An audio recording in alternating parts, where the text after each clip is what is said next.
Hey guys, this is Matt Ruzik again. I hope you're having a great day. In this lesson, we'll be talking about winning box subscribers that don't engage in your marketing communication. There's a couple of important points to start with when talking about re-engagement. So the first question is, why don't your contacts engage in your emails? So we need to remember that the internet is a very fast-paced environment, which results in two major reasons for list degeneration. Most commonly, email is the identifier of our customer, and people change their addresses, especially professional, company ones, very quickly, leaving us with their old addresses that they no longer use. People lose interest or forget very quickly that they have subscribed and stop engaging with us. The question is, who should be considered an inactive contact? Well, in business, someone who doesn't buy from you. In online marketing, someone who doesn't visit your website or e-store. In email marketing, someone who doesn't open or click in a certain period of time. How long do they have to be inactive? Well, it depends on what we're looking at. In email marketing, it's usually 3 to 6 months. Inactivity can also be industry specific. In insurance, subscribers sign yearly agreements. If we're selling toys for kids, they will be interested in something else as their kids grow. It's an important subject because emailing inactive contacts can be harmful in the long run from a deliverability standpoint. It can involve spam traps, spam complaints, lowering your open rates, especially in Gmail, which builds reputation and subscriber activity. So, what to do if a re-engagement campaign is unsuccessful? You've got to perform list hygiene, which essentially means removing such contacts from your list. It might sound unpopular to get rid of email contacts from your list, but really, when you look at it, a smaller but active list is so much more effective than a large but inactive one. So, how do you design a re-engagement campaign? First, you need to decide who to target. There are a couple of groups that could be interesting here. First one, contacts that are engaged in communication, so open your emails, browse through your pages, but don't convert. Second, contacts that are not involved in any kind of your communication, so don't open or click, don't buy your products, but are still on your list. Depending on your business, there might be different groups that you want to target, but for the purpose of this lesson, we'll focus on these two. Now to choosing a reward. When trying to win box subscribers, the most effective way is to use a magnet, so a discount or exclusive content. Of course, we may just send our contacts a "we miss you" email, but its effectiveness would probably be lower. The third step is designing a flaw, making sure not to flood people with too frequent emails over a short period of time, and to create fallbacks. You have to think about what happens when the subscriber lands in your inactive flow for the second time. You don't want to repeatedly send the same messages to the same people. And of course, test. Test to see if the workflow works correctly. Test to see if the links look okay. Test to see if the links take you to the right place. Test different content, subject lines, offers. So, do they like more 20% off or a $5 discount? Different discount rates and so on. Now, a couple of examples. When you look at your inbox, you'll see a lot of re-engagement emails.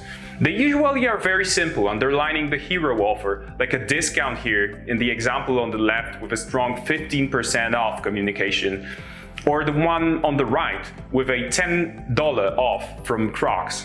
Duolingo in the middle, on the other hand, is offering appealing graphics of a sad owl and a quick 5-minute lesson to draw attention. I like this approach, as completing this free lesson would give these won-back customers new energy to learn languages using the app. Now let's move to our workflow creator and build our own couple of workflows. We'll create a couple of different flows, starting with something simple. The first example we're going to talk about a simple one-message campaign for those that haven't opened any of our pages in a certain period of time. We're just going to call it the re-engage one, I'm going to go with the starting condition subscribe. So anyone that's subscribed to your to any of your lists is going to be going through this workflow. And the most important thing is here is the visited URL condition. Now the visited URL condition keeps track of anyone that opens your pages or is not active, right? In order to install this condition properly, to track it properly, you'll need to install this JavaScript code and of course the PHP as well. Once you've done with that, we can track any of the pages that subscribers go to. Say it's a single page, GetResponse.com, but if you want to use, for example, multiple pages, you can use asterisks as a condition of any. So it means GetResponse.com and any other pages that have GetResponse.com in front. Now the inactivity period we have already discussed. It's 90 days. I think common to email marketing. So we have this created. Now the positive path is going to include everyone that opens your page, and the negative path is going to include everyone that during 90 days haven't opened any of the pages you have specified in this condition. Now let's start with the positive path.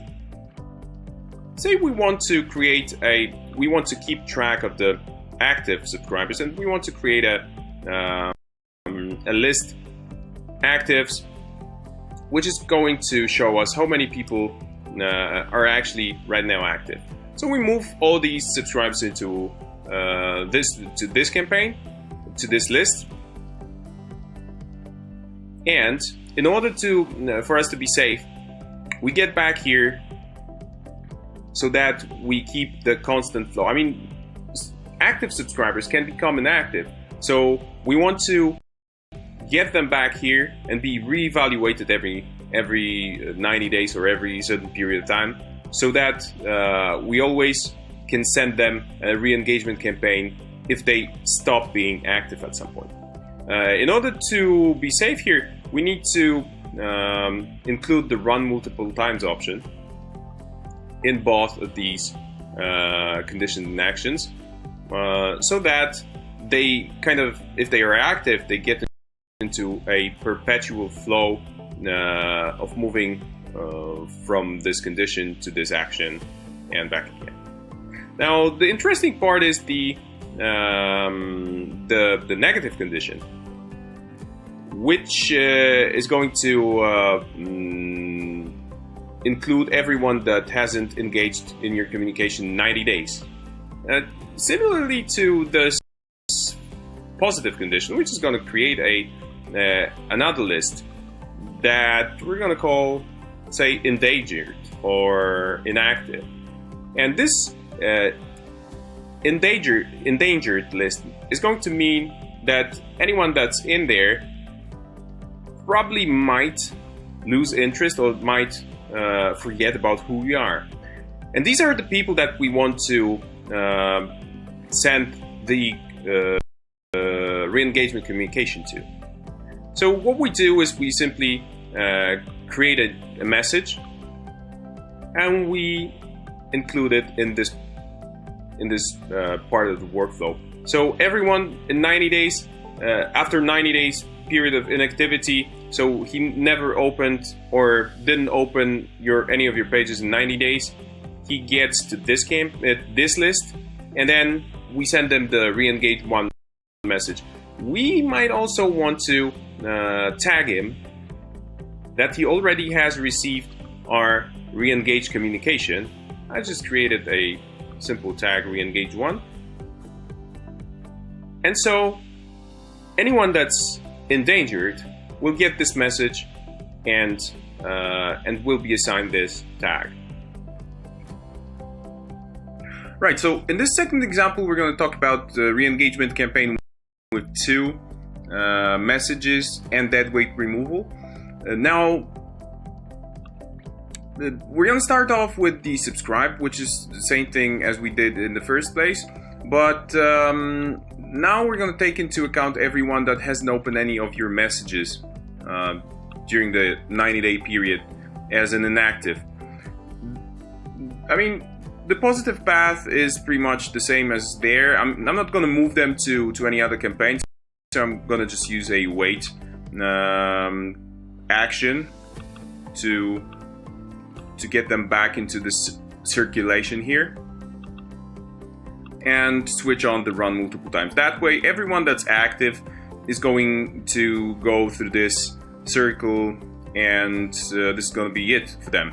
Now, if someone becomes inactive, he's going to go through the negative path, and we're obviously going to try to re-engage him with our communication. And I've set it up to 90 days, but it's of course just an example. You need to just figure out for yourself what time frame is optimal for your subscribers. Now, I'm gonna send them the re-engage one message, which is going to be a re-engagement offer. We're trying to get them back to browse our products, for example. After that, I'm just going to tag him with a re-engaged one tag, just to be on the safe side that he got this. I'm marking him that he got this message. Now, after that, I want to look at his reaction to this first message. If he reacted to this first message, so if he opened that, we're not going to send him a reminder, right? So we're just going to send a reminder to this group of people that haven't responded to this re-engage one message. And this is what I'm going to do here, right? And I'm going to send them this re-engage two message, which is, for example, the final call to action. I'm going to mark them as well that they already gotten it.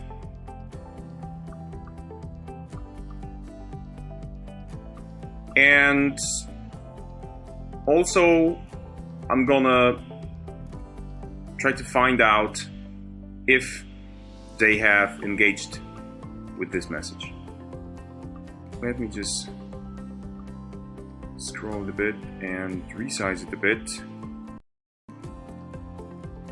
Right, so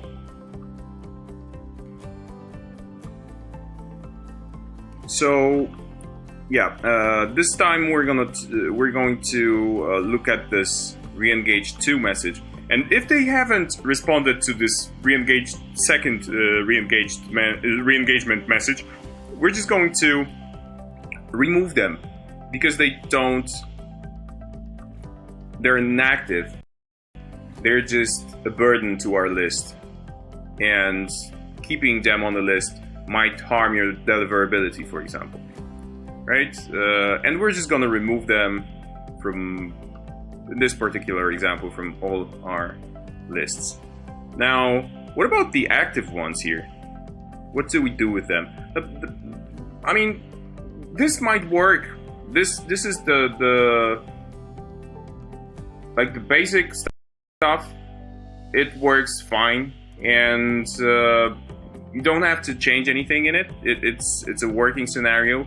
Though, the question about people that, for example, have opened this message, reacted to it, they're back here, and they become inactive once again. What about them? So, these guys here, right? So, I'm going to move them back here, but I don't want them to get this re-engage one message if they don't respond to any of our messages again. I would like... I'm thinking about removing them at all, because they already had a chance to react to this re-engage one message, and they haven't done it. I mean, they opened the message, perhaps bought the product, but then after that, another 90-day period of inactivity, resulting in being inactive again, right? So what I want to do is I want to separate the flow of subscribers that have already gotten this re-engage one message, and people that are fresh, that came here and went through this 90-day inactivity period for the first time. And how do I do it? I mean, I use the dynamic segment filter to achieve that. And this dynamic segment, you can create one in your account, for example. And I've prepared one before that includes everyone that has gotten this tag, right? And then instead of directing them straight here, I'm gonna push them through this filter here, and everyone that hasn't gotten this re-engage one tag is going to be on the negative side. So I'm gonna connect them back to this flow that I've already created. And these guys that haven't reacted to my messages, they're going straight to the remove action. Okay, so we've connected this first, everyone who reacted to this first re-engaged message. But what about these guys? I mean, this is the same thing as here, right? So they have gotten this message, they haven't reacted to this one, so they went through this door here, and now they reacted to this one, and it's the positive path ends here. So I want to connect it back again here. And it's the same situation right now. So if they have, these guys who reacted to re-engaged 2 and then become inactive again, they're going through the same process. But since they already got this tag as well, clearly, because you have to become the re-engaged 1 message to be able to become the re-engaged 2 message. So if they've gotten it, they get back here, they go through the positive path, and they are removed from all our lists. That's it. So the third example is a small thing. I wanted to show you how to make fun with customers trying to win them back. I mean, if your subscriber is gonna have fun with in communication with you, that the more likely is that they are going to stay active and remember you. Now with GetResponse automation creator, there's a lot of ways you can do it. I'm just going to show you one idea that I came up with. So for example, they haven't engaged in your communication, the score stays the same. I'm going to send them a message which is going to say, hey, you haven't engaged in any of my messages. There's a great thing for you. You're gonna get a huge discount. The only thing you have to do is to open a specific page, and you're gonna have to go to GetResponse and find that page. And if you do, you're gonna get like 30% discount or whatever. In order to do it, we're just gonna create the e-commerce visited URL condition here. I opened up our blog, and one of the posts in our blog is going to be that landing page. I'm getting back here, setting it up. Of course, you need to set up the JavaScript code on that page as well. And